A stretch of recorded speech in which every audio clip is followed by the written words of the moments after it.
It's important to realize how crucial organ, eye, and tissue donors are for others. It's simple to sign up so you can start saving lives. And with more, we're joined this morning by Donor Alliance Community Relations Coordinator John Romero and Mom Kelly Jantz. Her son was an organ and tissue donor, and thank you so much for being on the show, both of you. Thank you. So, John, how many people are waiting on the transplant list here in Colorado? You know, Denise, right now in Colorado, there's about 2,500 people just here in the state that are waiting for a life-saving organ transplant. The need is great. How can we be a donor?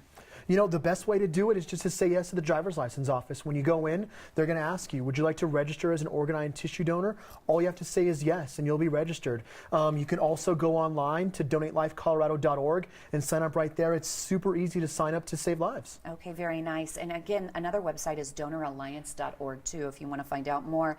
What do you want people to know about organ and tissue donation? You know, simply, Denise, it saves and heals lives. So many people that we meet, whose lives have been saved, they've been healed because of this amazing gift of life. People like Kelly's son, Jake, is a hero. Has saved so many lives just by saying yes. You're saving lives. You're bringing families together. You're giving people more time together.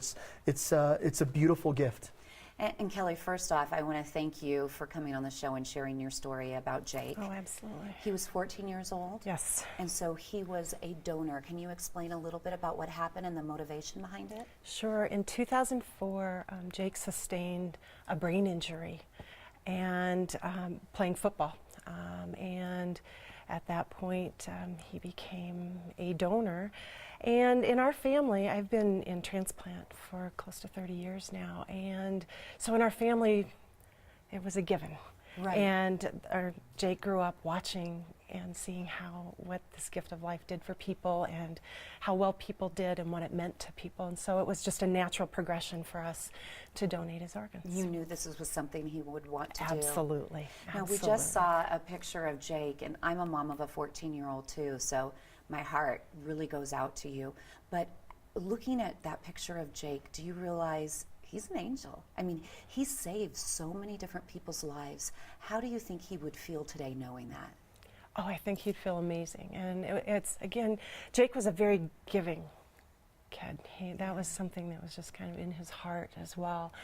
And this also helped us knowing that that there was something positive out of devastating tragedy. So he's living on. He's living on. Right, absolutely. Yeah. And you're still involved with donation and transplant every single day. Yes. Yeah, so every single day I have the opportunity to see what these gifts mean to people and watch folks who've been waiting for kidney transplants and how it changes their lives and what an impact it has.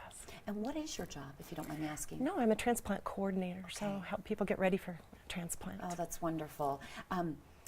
Talk about your family as a whole.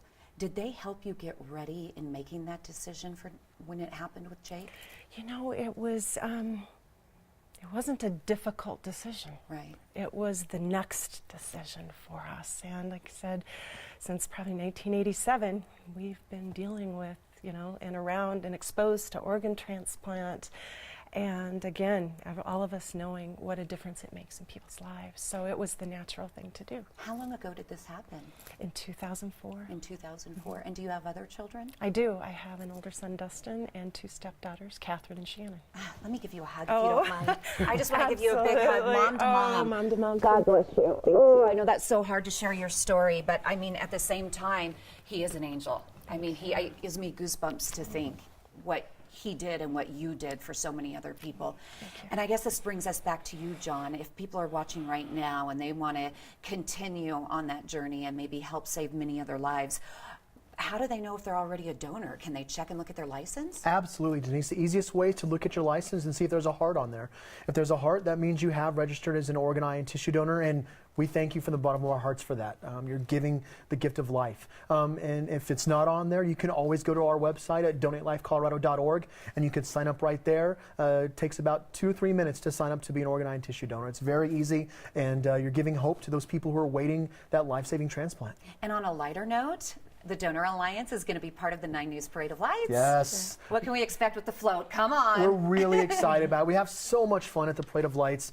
This year we're going with our Gift of Life theme, and you'll see we're one of 3 balloons in the parade. We have a huge balloon. It's decked out as a big gift box. We'll have people like Kelly and her husband there. We'll have others who have been affected by transplantation recipients, other donor families, living donors, all of us coming together to really celebrate that gift of life and to inspire Coloradans to register to give that gift of life. It's just it's a great time for everybody, and it's something we look forward to every year. It truly is a blessing, and I'm going to be at the Parade of Lights on Friday, so I will seek you out, and I encourage you all to do the same. A wonderful guy. John's a super nice guy, so feel free to walk up and talk to him. And always say hi. And always say hi, and they can explain more. You can visit Donate Life today, donatelifecolorado.org, if you'd like to sign up to become a donor or view other resources. Read stories of hope and how simple it is to become a donor on your driver's license. And remember to look for the Donor Alliance group during 9 News Parade of Lights. It's this Friday night at 8 o'clock or Saturday, December 2nd at 6 p.m. 9 News will broadcast the Parade of Lights live on Friday. For more information, please visit this website. Go to denverparadeoflights.com.